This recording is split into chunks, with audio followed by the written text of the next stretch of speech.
Imagine achieving your dream, standing on a stage, the lights shining bright, the world cheering your name. In 1984, Vanessa Williams lived that moment. She wasn't just crowned Miss America. She made history as the first Black woman ever to win the title.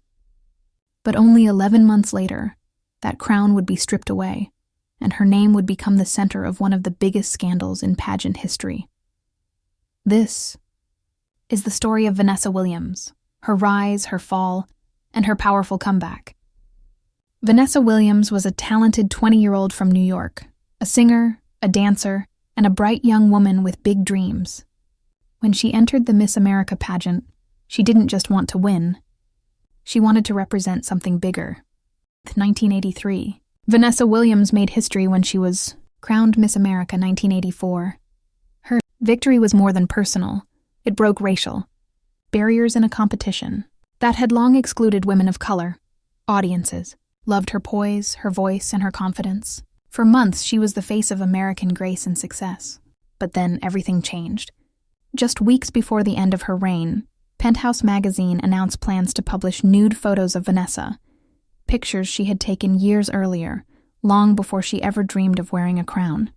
They had been shot privately, and Vanessa never gave permission for them to be sold or published. When news broke, America was stunned. Sponsors panicked. The Miss America organization came under pressure, and suddenly, the first Black Miss America was facing a public firestorm. In 1984, Vanessa Williams was asked to resign. With tears in her eyes, she stepped down, the first Miss America ever forced to do so. The scandal wasn't just about nudity.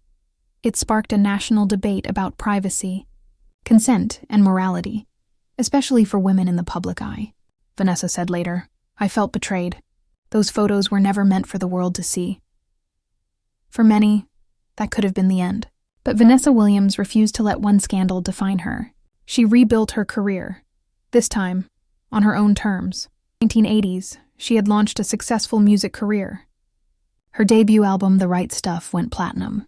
Then came Save the Best for Last, a global hit that earned her Grammy nominations and cemented her as a true star.